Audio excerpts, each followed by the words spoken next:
Okay, so today we're going to be talking about a video that was sent into my Discord.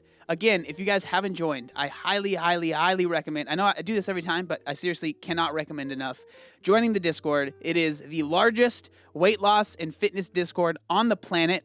Don't verify that because I might be lying. But seriously, we have like 9,000 people in there now talking about weight loss, fitness. It's a really, positive, welcoming community. And you can send in videos. You can send in your own videos. You can enter in your transformations, all of that stuff, all in one place. So if you want to join, I highly recommend. It will be linked down in the description. But this video was sent into my Discord. This video is coming from the YouTuber Unnatural Vegan. I've actually watched a good bit of her videos before in the past. But this video is titled Dr. Mike is right, Abbey Sharp is wrong, intuitive eating is still breaking people's brains. Okay? So with Unnatural Vegan, she's usually from what I've seen in my, through watching her videos, she's pretty middle of the road with a lot of her things. She's not extreme on one side or the other. Now, I haven't seen this video, so I don't know what she has to say. I might completely disagree with everything she says in this. It's very possible. So let's go ahead and watch this video and see what she has to say. Maybe you're taking medication that makes you hungrier. Well, you're gaining weight because you're hungrier and eating more calories. It's still calories in, calories out. Okay, well, so far, I would agree. Dr. Mike FATPHOBIC. This is a recent video from Abbey Sharp where she reviews Dr. Mike's diet, some of his views on nutrition, as well as his video responding to claims that he is fatphobic. Oh, so we're doing a reaction to a reaction to a reaction. Nice. Content that you guys like to see. That's what we're doing here today. Most of it's really good. I think most of her criticisms, like around his depiction of the keto diet and intermittent fasting, are really informative and really nuanced. Her section on veganism and gas and bloating is awesome. It's really when she gets into discussing weight loss and the fat phobia stuff that things kind of get a little weird. But first, like I said, I'm not surprised. A lot of this stuff, so far I'm like, yeah, I agree. Something else that's really weird about this video, it's sponsored by Peak Tea. The most powerful super plants meet cutting-edge extraction methods. I don't understand why she's promoting super plants, aka superfoods, when in this very video, she says they don't exist. Oh, hey man, she's trying to make that paper, baby. No hate, okay? But, whoopsies. There's no such thing as a superfood. It's really just a fancy buzzword used in marketing. To be fair, she doesn't say specifically that the teas are superfoods or super plants. She says that they are antioxidant powerhouses. But number one, clearly the big selling point for these products is that they are superfoods. And number two, I feel like in any other situation, she would be calling out this brand for selling super expensive superfood tea when you can get plenty of antioxidants from just regular fruits and vegetables. Dang, man, she went for the throw at the start. Holy smokes. She said, excuse me, Abbey, why are you promoting this? Oof. Like strawberries and sweet potatoes. Maybe I'm wrong, but it does seem many of her viewers got the same impression. It's like meditation in a cup. She also promotes the teas as non-GMO. All of Peak teas are 100% organic, non-GMO, even though she has an entire video dispelling anti-GMO myths. Well, after dozens of years of analyzing the safety of GMOs, a review of 33 studies found that GMOs were no less healthy or safe than their traditionally grown counterparts. I'm sorry, she's like, I'm at a loss for words. Okay. In fact, in some cases, they might even be healthier. I understand that when you have a sponsorship, the company is going to have certain talking points that they expect you to cover. But if you don't agree with one of those talking points, like that non-GMO is a benefit, then you shouldn't talk as though you do. And that's... Well, I mean, okay, so these are all really good points. And now this is... I'm going to go off on a tangent here, but one of my sponsors is BPN, okay? And BPN does sell a fat burner. I will never ever talk about the fat burner. I will never ever promote the fat burner. And with our partnership, we've made it. I told them before I ever signed anything, I was like, I will never promote it, and I don't want my image used next to it, and all that stuff. And they were fine with that. So it is true that you can work with the company and say, hey, like I like a lot of other I like a lot of the other BPN products, but I will not promote and I won't take the fat burners, right?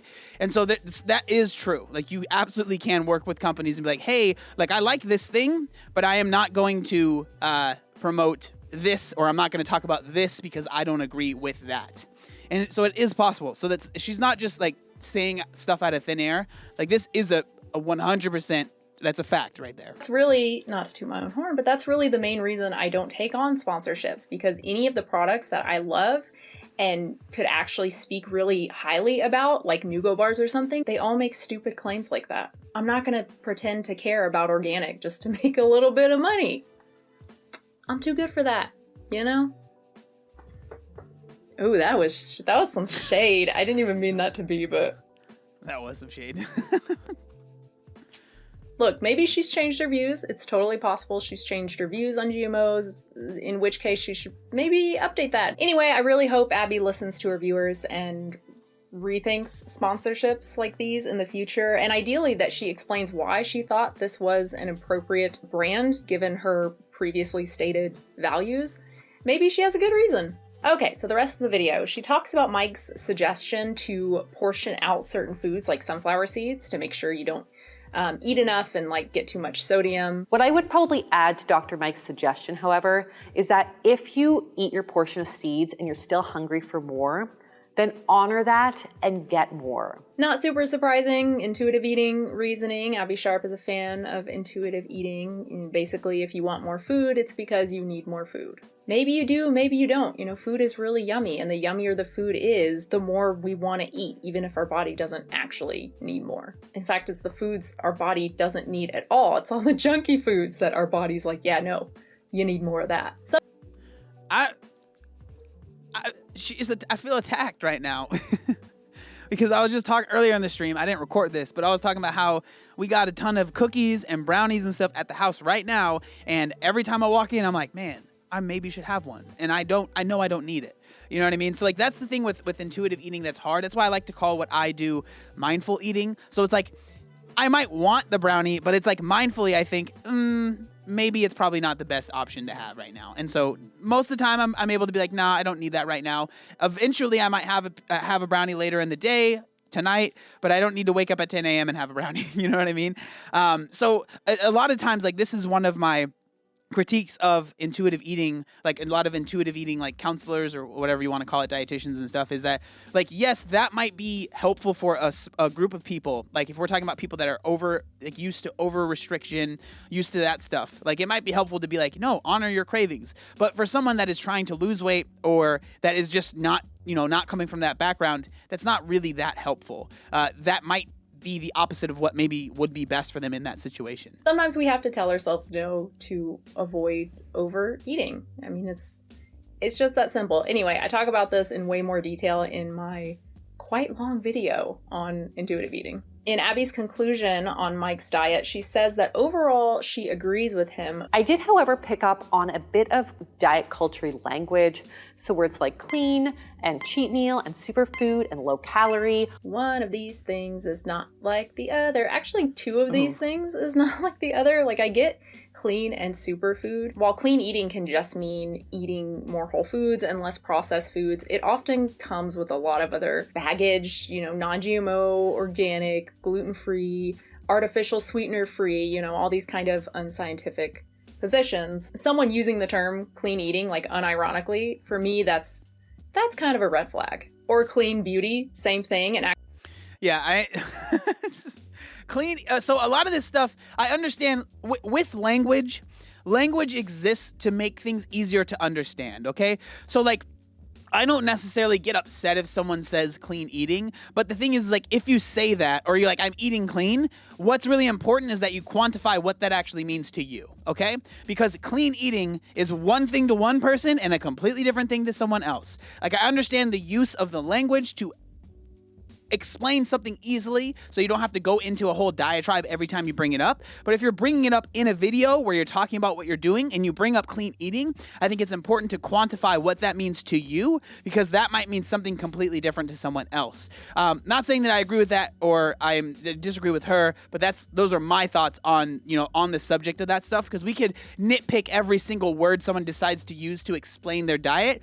But what's more important is what they actually mean by the words, less so, oh, I don't like that word. Actually, Lab Muffin Beauty Science has a great video on clean beauty. Check it out. Superfoods, as Abby would agree. It's really just a fancy buzzword used in marketing. Or sometimes agree, maybe agree. Yes, some. Man, this is the sassiest thing I've ever seen her in a video. Foods have more antioxidants or whatever than others, but there's no evidence that drinking peak tea and like eating wild blueberries every day is going to improve your health in any meaningful way, unless those are like your only sources of antioxidants. And another thing that's really frustrating about that type of language and that type of it's frustrating because it makes people feel that they need to do those things, okay? And a lot of times people can't afford to do those things. And it's a barrier of entry for a lot of people. And so this is why I've talked about my biggest frustration when people say, I can't lose weight because I can't afford it. Dude, that's so frustrating to me, because I know the reason they think that is because of stuff like this, right? It's stuff like this that makes them feel like, oh, eating healthy is obviously more expensive than eating unhealthy, so therefore I can't afford to lose weight. And it's like, no, these people are marketing things to you that is, oh, this is healthy, but no, it's just another type of eating, which is neither here nor there, but you feel like it's better because it's organic or superfoods and all this stuff. But the thing that sucks is that always that stuff costs more than eating cheaply. And you can 1,000 billion% eat very cheaply and still lose weight and eat very healthily at the same time. Just eat plants. But cheat meal, I think it's because cheat, she has a whole thing about calling foods good or bad because she thinks it's moralizing the food, which some people may take it that way, but clearly some foods are healthy and some foods are not. So call it. So this is another thing that I talk a lot about. People are like, what's your favorite cheat meal? And I'm like, I don't want to make it like you feel bad for calling it a cheat meal, but again, it's the language. What do you mean by that? And then I have to go into, so it's hard to just if you're just glossing over something. That's why I don't get mad if someone is making a video and they're like, oh, my cheat meal today is this. And I'm not like, well, you didn't spend 20 minutes explaining what you mean by cheat meal and why it's not actually a cheat meal and blah, blah, blah. It's like, okay, we're trying to get through a vlog here, Whatever you want, but the idea behind the cheat meal, well, it obviously works for some people. It helps them to eat healthy the rest of the week, the rest of the time, and maintain a healthy weight. And for some, it doesn't. For some, it leads to binging or just fantasizing all week about that one meal. So yeah, it's not for them. Everyone's different. And low calorie. Many of us eat too many calories, so generally eating less calories is a good thing. I agree with that. Obviously, you can eat too few calories. Obviously, you can focus too much on non-nutritive low-calorie foods rather than nutritious low-calorie foods like fruits and vegetables. But I don't see what's wrong with low calories in and of themselves. But then again, I haven't been infected by the intuitive eating brainworm that makes people think restricting calories automatically leads to binge eating. She said the brainworm. Dude. She's going hard right now. But yeah, I agree. I wouldn't say it that way, but I think that a lot of people, a lot of the dietitians, a lot of people feel like if you are at all tracking or at all restricting anything in any capacity, it's like you have an eating disorder. And it's so freaking frustrating because it's like, dude, these ways of eating, I know personally, and they helped me, have saved my life and other people's lives that I've been in contact with. So it's so frustrating when people are like, oh, no, you're doing that. You have disordered eating, you're eating disorder. It's like, just for some background, I've been on kind of both sides of this. In my early 20s, I struggled with bulimia. It was horrible. It sucked. But I don't anymore. I haven't for years. Food doesn't control me anymore. I just don't feel that way about food at all anymore. Sometimes I don't track calories and I'm still able to maintain a normal BMI. Very lucky for me. Sometimes, like right now, I do. And invariably, I lose weight. And I'm sure at some point I'll get sick of it and I'll stop. that's exact, and I feel like that's exactly where you should get to at some point, right? Well, that's why I think with tracking, I've said this many, many times, the goal with tracking is not to track for the rest of your life. The goal with tracking is to get to a point where you now feel confident enough to understand what food is going into your body to feel like you don't need to track. But again, you might get to a point where you're like, hey, I thought I was doing well, but I feel like I'm gaining more weight than I want to, or I'm not where I want to be. You start tracking again and be like, oh, okay, so these things that I was doing were not helping me. And then you kind of pull back, and then you could stop tracking again. It's going to be a very personal thing, but like, just because you've stopped tracking for a while and you feel like, oh, maybe I should start tracking, I don't think that makes you a failure. It's just, again, you need to get some more data points to move on in your journey. You'll end up living on cereal. I get that for some people, tracking calories, focusing on low-calorie foods is not in their best interest. They just can't do that without, spiraling out of control. But the vast majority of us do not have an eating disorder. And even those of us who do at one point in our lives likely won't forever. Now, all that said, Abbey does acknowledge that calorie counting isn't inherently bad. Now, this is not to say that there's anything inherently wrong or problematic with calorie tracking or choosing lower calorie foods, especially if this is something that helps you to achieve your personal health goals. However, it can be an issue for some individuals if it becomes obsessive and interferes with one's enjoyment of food and quality of life. Now, I will say, this is something Abbey 100% has made huge strides, I think, in her messaging with this stuff. Because for a while, it definitely felt like, man, it seems like she thinks that any type of tracking and any type of, calorie counting or anything like that is disordered eating. And it just felt a little off. And it definitely does seem like she has changed at least a little bit there. And so I think credit due there. Awesome. Seriously, her videos, I think personally, are much better now that she takes a much more nuanced approach to this than just saying calorie counting bad, eating disorder, you need to get fixed. It's much more nuanced than that. So, kudos to that, because I think that that's a big deal. It's weird to me to focus on that when most people, the vast majority of people, are eating too much and suffering health consequences because of that. Again, That's a fact. people do not have an eating disorder. To me, it's like criticizing someone for saying peanuts are healthy because some people are allergic to peanuts. I'm just afraid.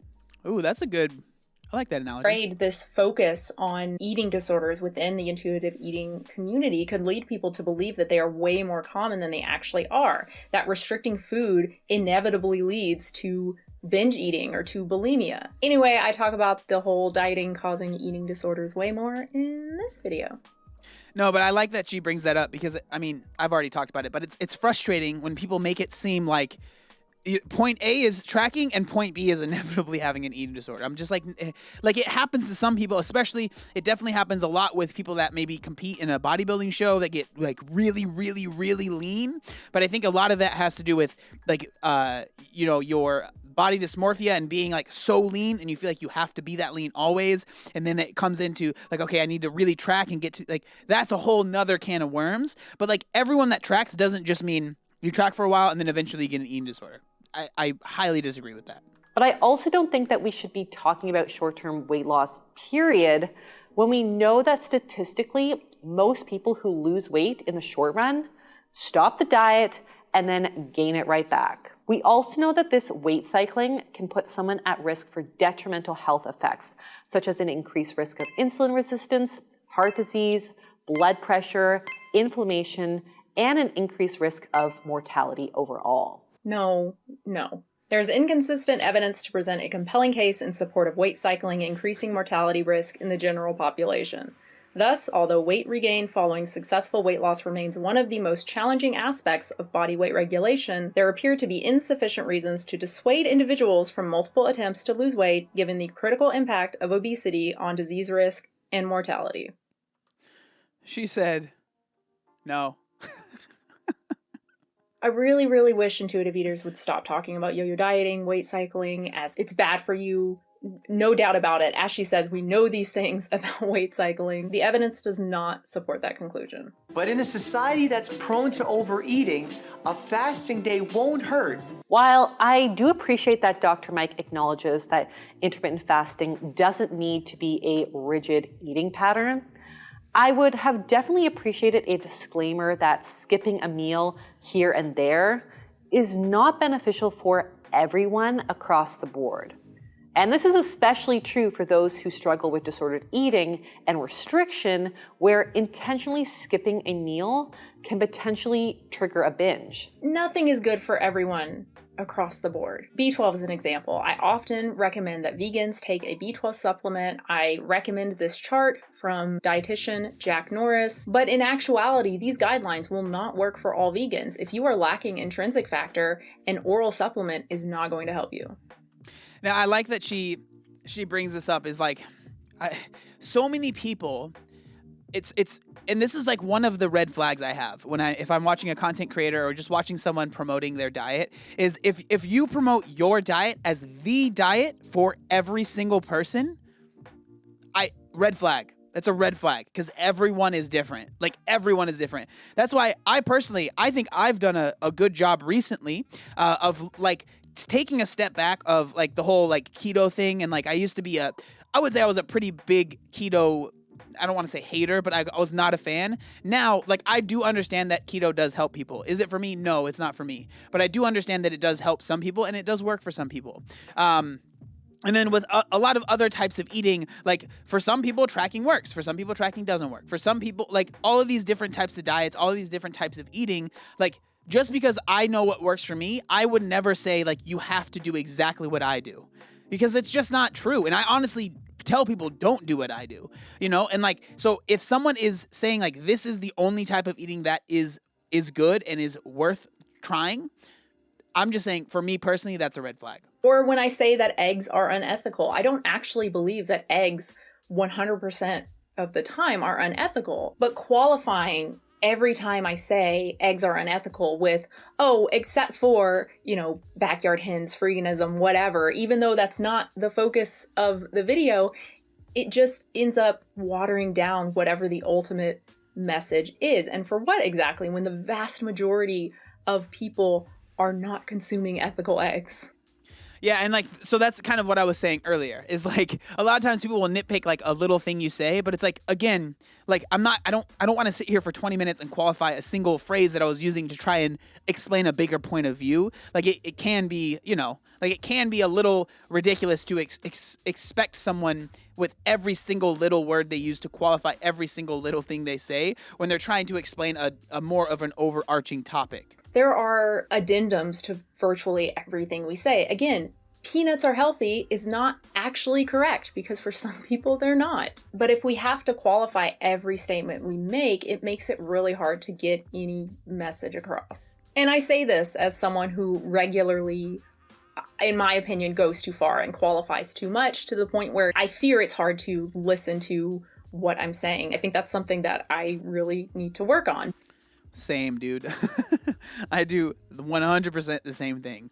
But it's like, it's hard not to when you're a content creator, because you know what comments you're going to see under the video if you don't qualify. And so you're trying to explain to the person that's going to leave the comment before they even leave the comment. But then it ends up convoluting everything and making everything very confusing. And everyone's like, why did you even go on that 5-minute rant? Like, we get what you're saying. But it's like, I know there's going to be 3 people that are completely lost. And so you're trying. It's hard. So maybe a bit of pot calling the kettle black. I don't know. I just think it's a weird criticism. Most people are overweight. Most people don't have an eating disorder. So focusing on the latter doesn't really make sense to me. Obviously, if Abbey and other channels and other outlets want to focus on helping people with eating disorders, that's terrific. I'm so glad people have those resources. But expecting every other resource to cater to that demographic, to qualify everything they say anytime they talk about dieting with, not for those with eating disorders, is just weird and I think counterproductive. And again, I worry about this sending a message to others that eating disorder is way more common than it actually is, and possibly leading to people being afraid of trying to diet and lose weight because they're afraid that they're going to end up binge eating and ruining their metabolism or something. Yeah, 100% agree. And for those with eating disorders, some of the responsibility has to be on them. Just like for the peanut allergy sufferers, some of the responsibility is on them to obviously know when someone says peanuts are healthy. Oh, well, not for me. If someone has an eating disorder, they probably shouldn't be watching Dr. Mike in the first place. In the United States, obesity has become an epidemic. So I understand why most people want to lose weight. It's actually been proven in the best quality studies. Keeping your weight healthy is one of the most important things you can do to maintain your health, to live a long life. So if you're trying to lose weight, Bro, why is Dr. Mike so attractive, bro? It's ridiculous. Every time I see him, I just get little hard eyes. I'm like, ooh, Dr. Mike. Here's my 2 cents just from what I've seen from Dr. Mike. While I do think that his nutrition recommendations are always pretty evidence-based and unbiased in terms of what's good or bad, much of his discussion around nutrition does tend to revolve around losing weight and calories. And I get why. I mean, as a doctor, he knows that people are mainly motivated to change their diet so that they can change their pant size. Or it's because exactly what he just said in the clip. it's actually been proven in the best quality studies. Keeping your weight healthy is one of the most important things you can do. I don't know how she could listen to that clip and get any sense that he's just going along with patients' desire to change their pant size. I think it's pretty clear that he believes losing weight is in their best interests. Especially if you're a doctor that is like an obesity specialist. Like I talk about my friend Spencer, Dr. Nadolski, the meme doctor, on Instagram all the time. And he works like he is an obesity specialist. And I know he's worked with many, many people that are on the cusp of losing their life because of their size, right? And so to tell that doctor, like, oh, you just care about, vanity or making people feel better or whatever, it's just like, dude, I know him personally, and I know for a fact that is not what he is trying to do. He's trying to help people. He's trying to help save people's life because he has seen the detriments of obesity firsthand, time and time and time and time again. And so he's trying to help those people not go down that road. So to make someone feel bad, myself included, right? To make someone like me feel bad, I know that that's not Abby's intention at all. But there are a lot of other people that might agree with a lot of what Abbey says that are a lot more extreme in their messaging, that make people like me or like you guys that are watching this that are maybe thinking about losing weight, want to lose weight. You have to explain why you want to lose weight, and you're afraid that you're going to have friends of yours that are no longer going to be your friends because you want to lose weight. Like, it's this whole minefield now, and I don't think it's necessary. Like, if you want to lose weight, I don't think you should have to explain that to anyone other than yourself. As a dietitian, I believe that there is no shame in having aesthetic goals or weight-related health goals. That is no less of a valid reason to change your diet, for example, than to improve your heart health. But it's also important to note that focusing on things that we can control, like behaviors, rather than things that we can't necessarily, like weight, may help people maintain those lifestyle changes even if the scale doesn't budge. Now, I will say I agree with like that messaging right there. I think that, and this is something I believe, focusing on habits and not just the number on the scale, one, I think is just healthier in the long term. But two, it means that you're not always focused on that number, because the number on the scale will fluctuate drastically. It fluctuates drastically for me, and it fluctuates drastically for other people as well. So I agree with that sentiment. Like, focus on your habits, because usually, especially if you're very, very overweight and you start focusing on better habits, i.e. not drinking your calories, not going and getting fast food all the time, those little things, right? Not adding a bunch of random sauces to your meals. Like, if you focus on those habits, the number on the scale will probably drop.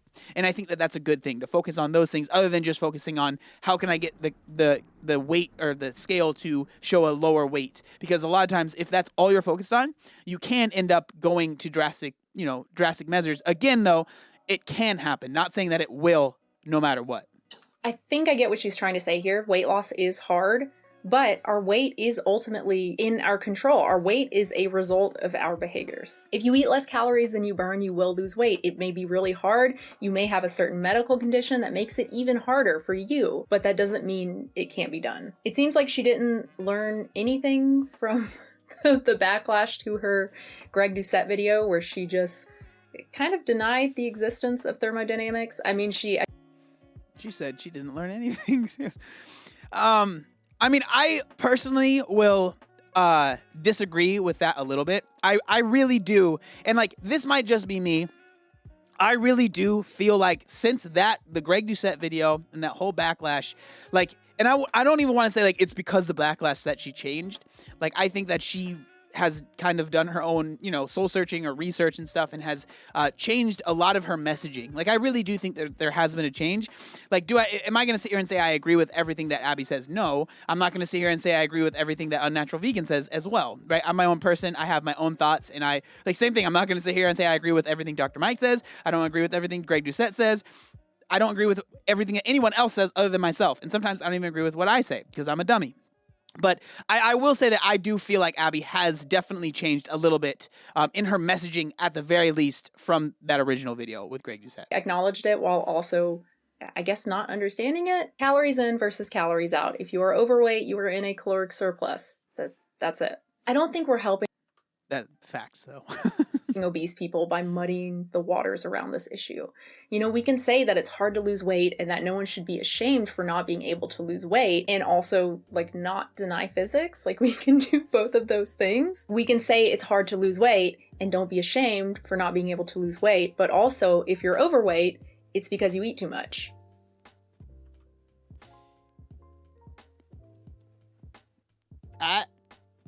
I mean, there's nothing I disagree with there. And this is important because we know that health is not exclusively measured by someone's weight.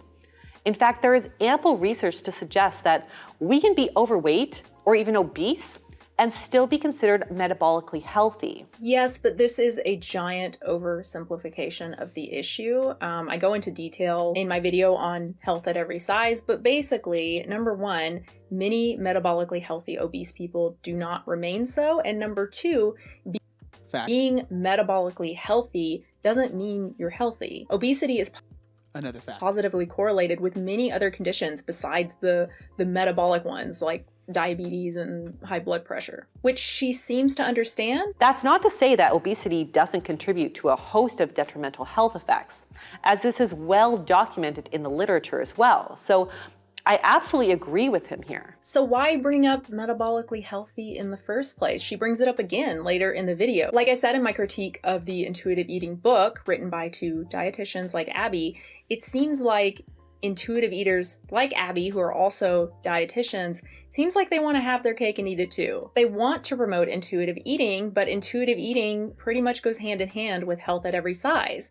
But they know better. They know obesity is bad. But of course that doesn't jibe with health at every size. So they kind of try to play both sides, right? Obesity contributes to a host of detrimental health effects, but also you can be obese and metabolically healthy. This might not be their intention. I'm not saying there's any sort of nefarious intention behind this or anything like that, but this is how it comes across to me, and it's just very confusing. But I would just suggest, I agree. I mean, I've talked about this subject ad nauseum. You guys know how I feel about it, but it's definitely frustrating when you hear people like, oh, you can be healthy at every size, and then they talk about like blood work and all this stuff, and it's like, okay, we know, especially if you've been obese or morbidly obese for any period of time, you know that it's not just, your blood work that is suffering. Like, it might be your joints. It might be how you feel in the morning, how hard it is to get out of bed. Can you tie your own shoe? Like, all of these little things that go into your health other than just your blood work, right? Like Dr. Mike's statement that keeping a healthy weight is one of the most important things that you can do to maintain your health. And instead, I would shift the focus by saying eating a balanced diet, moving your body, getting adequate sleep, and managing your stress levels are some of the most important things that you can do to maintain your health and live a long life. Often doing these things will result in weight loss, but not always. And I think educators are doing people a disservice if they present it this way, that someone who eats healthy foods and exercises but is 50 pounds overweight is just as healthy as someone who eats healthy foods and exercises but isn't overweight. It just isn't what the science says. See what it did there? Something that you can't control versus behaviors that are within reach. So now she's just straight up saying you can't control your weight. I think it's coming from a nice place. I think it's coming from a place of compassion because so many people do struggle with their weight and they are discriminated against for it. And that's horrible. But the answer is not to go to the other extreme where all of the overweight people who have lost weight and who have kept it off for years just don't exist. we will find our health.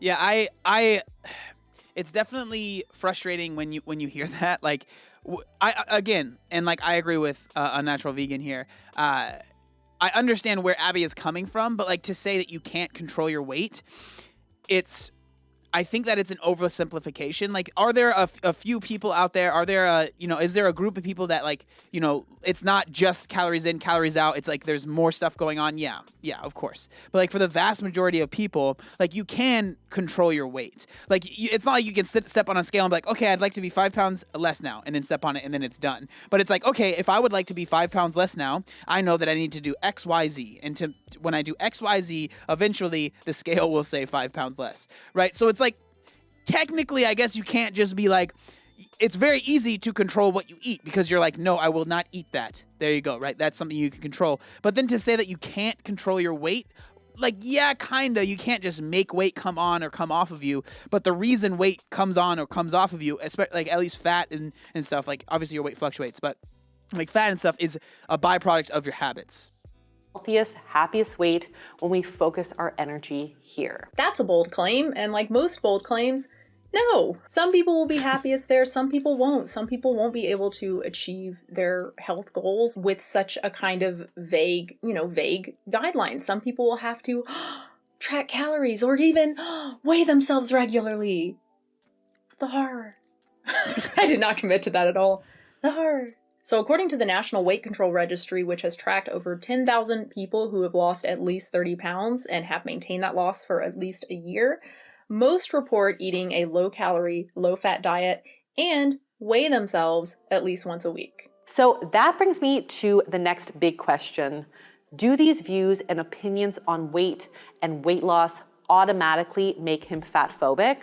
Does following the science and saying obesity is an epidemic, does that make someone fat-phobic? Is this really a question that needs to be asked? When we prescribe a diet plan or a nutrition plan, the reason that it fails is because adherence is low. Changing someone's behavior is quite difficult, and we haven't mastered that art as physicians, as a healthcare system, really. Man, all I hear are facts from him right here. Adherence is the most important thing when it comes to having a successful diet or way of eating, however you want to explain it. Like adherence. And that's why I'm such a big proponent of not doing like crash diets and stuff, because adherence to those things are much harder than if you didn't do something like that. Okay, sorry. It doesn't mean that we're failing because we're fat phobic. I do think it's I respectfully agree to disagree. Did she just call him fat phobic? By suggesting that diets fail because of low adherence, we're shifting the blame onto the individual when we know that there are a number of other genetic, social, metabolic, and medical factors that can influence someone's ability to lose weight. Other factors don't change the fact that adherence is the issue. If someone adheres to a caloric deficit, they will lose weight. If they don't stick to it for whatever reason, social issues, medical issues, it's still an issue of adherence. It's the job of experts to find out why adherence is so low so they can help people, stick with a diet long term. As far as shifting the blame and casting shame and guilt, as she says later, I don't think that automatically means we shouldn't talk about adherence. First, again, someone should not feel guilty for not being able to stick to a diet. It's really hard. Second, especially, again, I know I keep interrupting here, but especially if the diet is really, really intense and overly strict. Again, when these diets are overly strict and you fail, you want to blame yourself, but you shouldn't be blaming yourself. You should be blaming the stupid diet that you tried to do that was way too intense, right? Like, it's not, like, yes, obviously it's your fault because you kind of fell off of it, but it shouldn't be like you internalize it as like, I can't do this thing. This thing was too intense. Let's dial it back a little bit and not go from 0 to 100 at the start. Slowly increase, slowly make better decisions over time. And then eventually it will be much easier to have a completely different diet. But going from normal Western diet to perfectly clean eating diet is very hard to do in a day. It just doesn't work. I think learning more about this, learning more about how our brains work, learning more about food reward can help people better understand why dieting is so hard and how normal it is to struggle to lose weight. It's weird if people don't. Like, the people who don't struggle and they're able to just get on a diet and lose weight and get like super, super thin and they're just like, fine. That's weird. Most people can't do that. I think we should talk about it. And I think doctors and educators talking about this, talking again about food reward and how our brains work and why it's so hard, especially when we're surrounded by these super delicious foods. I think talking about that and telling patients that, hey, this isn't your fault, this is to be expected, I think maybe that could help. If we're really worried about people feeling guilty, that seems like a good idea. Not pretending that calories have like nothing to do with it or something to do with it, kind of, but really it's like some medical issue, which like, yeah, okay, if you have a medical issue, maybe you're taking medication that makes you hungrier. Well, you're gaining weight because you're hungrier and eating more calories. It's still calories in, calories out. When we look at the research on why diets fail, nowhere in there does it say that it's due to low adherence. In fact, the most common reason why diets fail and most people gain the weight back is not because people are not motivated, but because there are a number of metabolic adaptations and compensatory mechanisms that occur in the body to force us back to our comfortable weight. Okay, but it still comes back to adherence and ultimately to thermodynamics. These compensatory mechanisms don't just exist on their own. They don't just automatically make you gain weight. They, for example, make you hungrier, and so you end up eating more. One really cool... Yeah, exactly. And like, a lot of people will talk about like metabolic adaptation or I've talked about this a bunch recently, like your metabolism slows down if you lose weight. It's like they make it seem like it's this terrible thing. That's just the function of your body being smaller. If your body is 400 pounds, it needs more calories than when your body's 200 pounds. So yes, your metabolism slowed down, but not because you're doing something terrible for yourself. It's because you are smaller now, so your body does not require as much food. It's a very normal thing to happen. Do not freak out about it. The study design is really cool and found that every kilogram of weight lost increased the participants' drive to eat by 100 calories a day, which is insane. Set point sucks, but it's still calories in, calories out. You know, the participants got hungrier and so they ate more and so they gained weight. They stopped adhering to the diet. And if these things just happened, if it wasn't adherence, then how would anyone lose weight and keep it off? We know there are people who lose weight and keep it off, but if these, compensatory mechanisms, if they just happened and didn't have anything to do with what we're eating and how we're moving and calories in, calories out, then how would people even lose weight at all? You would just magically gain weight to get back to your set point. Now, considering that Dr. Mike tends to view nutrition and patient-centered care, is it possible to advocate for weight loss and not be fat phobic? Again, is this really a question? Of course it is. I do think she brings up a lot of good points here. Focusing on other biomarkers besides weight is obviously very important. I mean, I think doctors do this anyway. I know I get my blood pressure checked every time I go see my GP. But certainly Abbey is right that there is evidence of doctors paying less attention to other factors when someone is overweight, or even misdiagnosing people who are overweight, just assuming that whatever their problem is could be cured by weight loss. That's a fact. And that's something that is very frustrating. And that's like one of the biggest things that I agree with when we talk about health at every size is like getting bigger people, obese people, overweight people, whatever, better treatment in facilities. 100%. I would never advocate against that. I think that that's definitely something that would be helpful to everyone overall. Totally should happen. But I just don't think the answer is don't talk about weight loss unless the patient wants to. I think if a patient is interested in losing weight to help manage their health, then this is a great conversation to have.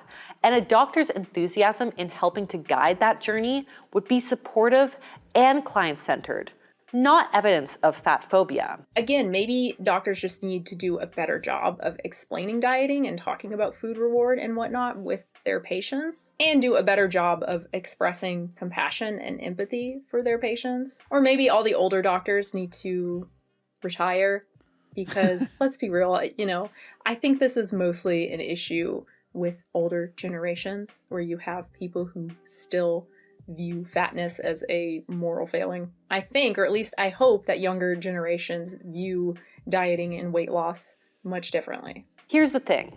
We all carry an enormous amount of internalized bias, not just about body weight and fatness, but about all sorts of things.